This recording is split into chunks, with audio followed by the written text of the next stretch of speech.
अब भगवान की जो रास लीला है ये श्रीमद् भागवत का हृदय कहा गया है, जिसको कहते हैं रास पंचाध्यायी।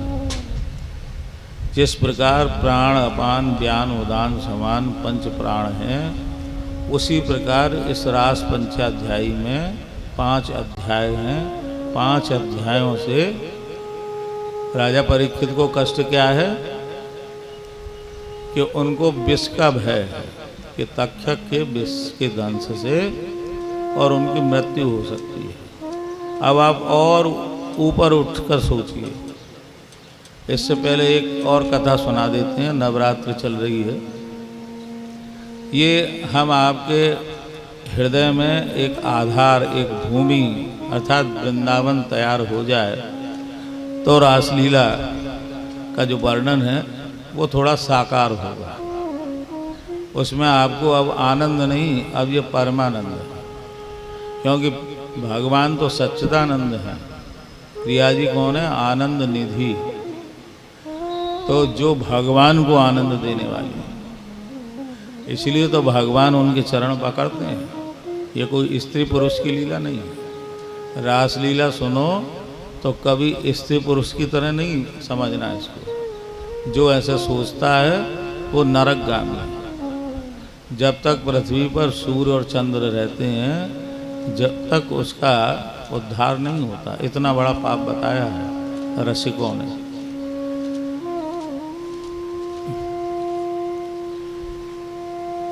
भगवान पिता रात्रि शरदोदफुल्ल मल्लिका वीक्षरन्तु मनश्चक्रे योग माया मुपाश्रिता।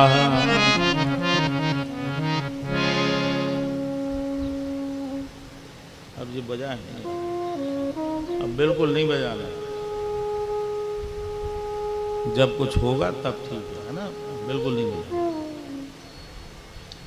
तो देखिए, सबसे पहले गुरुदेव सावधान करते हैं। क्या कह रहे हैं? भगवानपि तारात्रि, कि बोले देखो भाई राजा परीक्षित, ये समझ लो अभी तक जो मैंने लीलाएं सुनाई वो वास्तव में अवतारवाद की लीलाएं थी, ये बाल लीलाएं। लेकिन ये जो रास लीला है ये भगवान की लीला है। वो तो अवतार की लीला थी, ये भगवान की लीला है। इसलिए उन्होंने कहा भगवानपि तारात्रि। अब ये जो रात्रि है वो क्यों है? क्योंकि इसमें जो बड़े बड़े योगी नहीं, जो महायोगी हैं, वो मोह निशा में नहीं रहते हैं, वो अज्ञान में नहीं रहते हैं, इसलिए रात्रि। बोले इस रात्रि में जय हो, इस रात्रि में जो भगवान के भक्त हैं और वो भगवान का स्मरण करते हैं, इसलिए रात्रि है।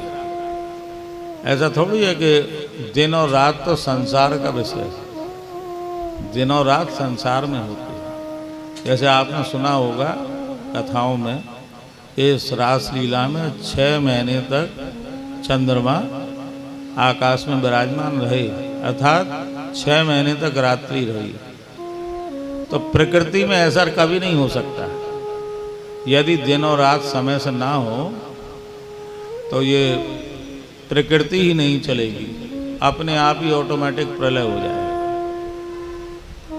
सूर्य और चंद्रमा से जो इस प्रकृति की सुरक्षा है या व्यवस्था है, वो अपने आप बिगड़ जाएगी तो नष्ट हो जाएगी।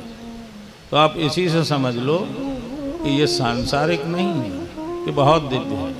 इसलिए उन्होंने कहा भगवानपि तारात्रि शरदोदफुल्ल मल्लिका।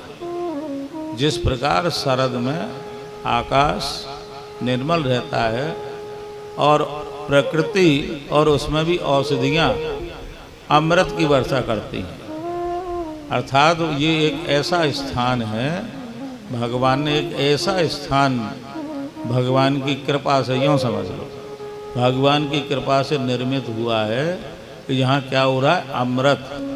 कौन सा अमृत? स्वर्ग वाला नहीं, जैसे श्रीमद् भागवत कथा के द्वारा ये कथामृत चल रहा है, तो वहाँ कौन सा अमृत बरस रहा है? प्रेमामृत बरस रहा है। प्रेमामृत कैसे प्राप्त होता है? बोले अधरामृत से प्राप्त होता है। अधरामृत क्या है? आ माने नहीं, धारा माने पृथ्वी, और अमृत माने अमृत। जो अमृत इस पृथ्वी का नहीं है, वो अमृत भगवान के श्री चरणों से, श्री राधा रानी के चरणों से कैसे स्रवित हो रहा है? बोले अखंड, नित्य, अनंत, शाश्वत इस रूप में प्रकट हो रहा है। तो सर्दोद्फुल्ल मल्लिका, तो क्या है कि जितने भी पुष्प हैं, लताएं हैं, आज सब जैसे खिल उठे हैं, जैसे ऐसे लहलहा रहे हैं, शीतल मंद सुगंध वायु बह रही है। आप देखिए अब प्राकृतिक में है क्या? अभी हितरवंश महाप्रभु का एक पद आप लोग समझेंगे। तो रात्रि में पुष्प खिल रहे हैं। कौन से पुष्प? जो रात्रि में नहीं खिलते हैं, वो खिल रहे हैं। अब बताओ रात्रि में कौन सा पक्षी बोलता है? सबको मालूम है। लेकिन रात्रि में मोर, तोता, कोयल, चिड़िया, मैना, ये सब बोल रहे हैं।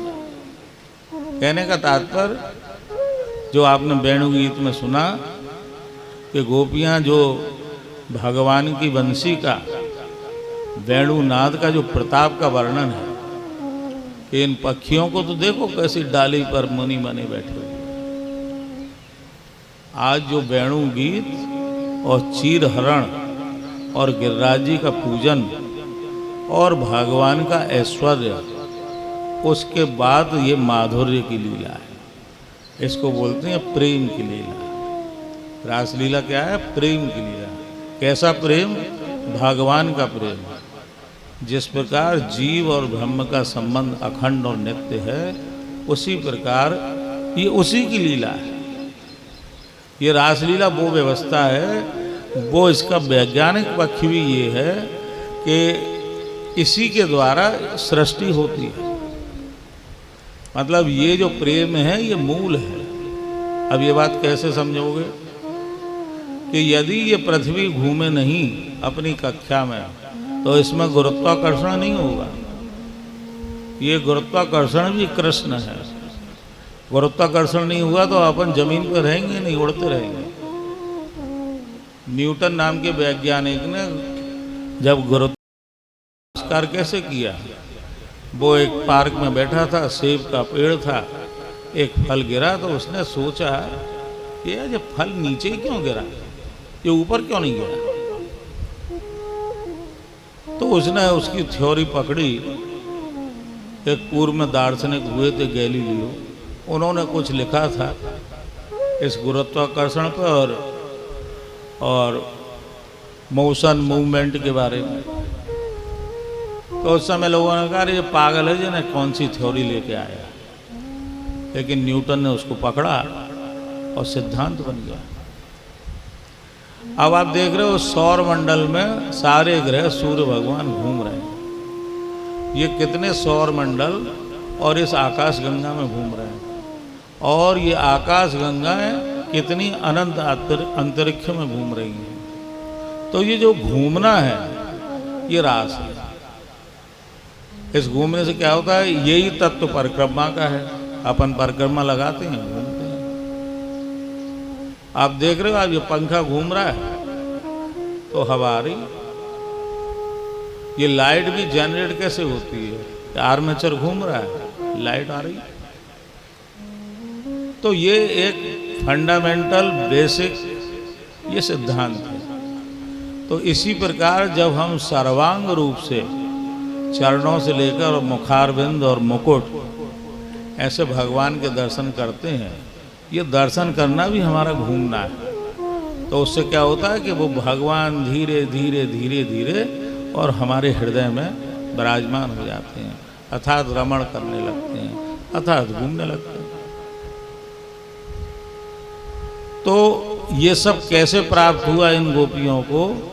किससे हुआ? वेणुनाद से। तो आगे क्या कह रहे हैं, वीक्षरंतु मनश्चक्रे। बोले ये सब कैसे संभव हुआ कि उन भगवान श्री कृष्ण ने उन श्री राधा रानी की समीपता अर्थात उनका प्रेम, उनके श्री चरण, उन सब का स्मरण किया।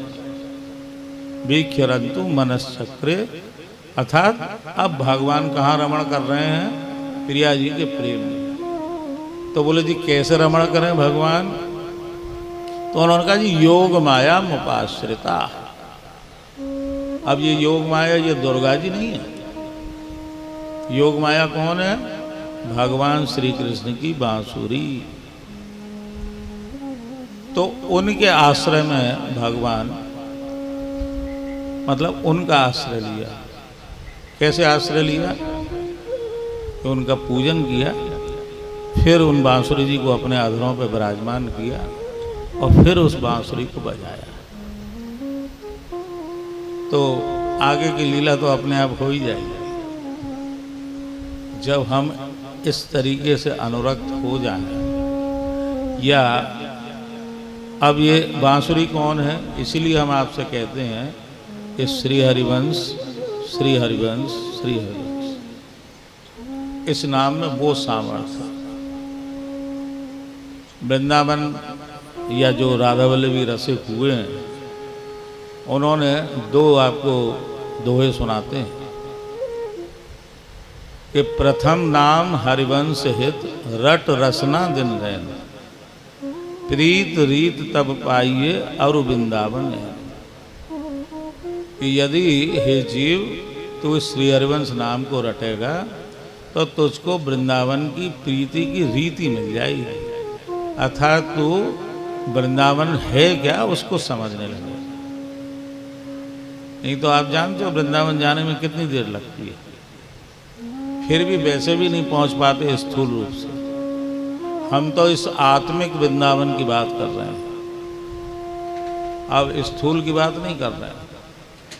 आप कहोगे कि महाराज जी आप तो झूठ बोल रहे हो, हम तो वृंदावन गए थे, वहां तो ऐसा कुछ है ही नहीं। तो हम उस आत्मिक वृंदावन की बात कर रहे हैं। चरण शरण हरिवंश की जब लग आयो नाय, नव निकुंज निज माधुरी क्यों पर से मन माय।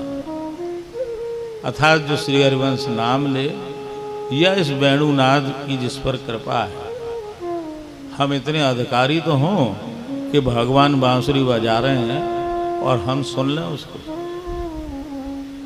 केवल। और हमको कुछ नहीं करना है, इतना अधिकारी बनना है, इतना श्री चरणों की शरण में ऐसा सेवक बनना है हमको कि हमको वो बांसुरी सुनाई पड़ जाए बस। क्योंकि एक बार यदि कान में आ गई तो फिर हम नहीं रहेंगे, मैं नहीं रहेगा।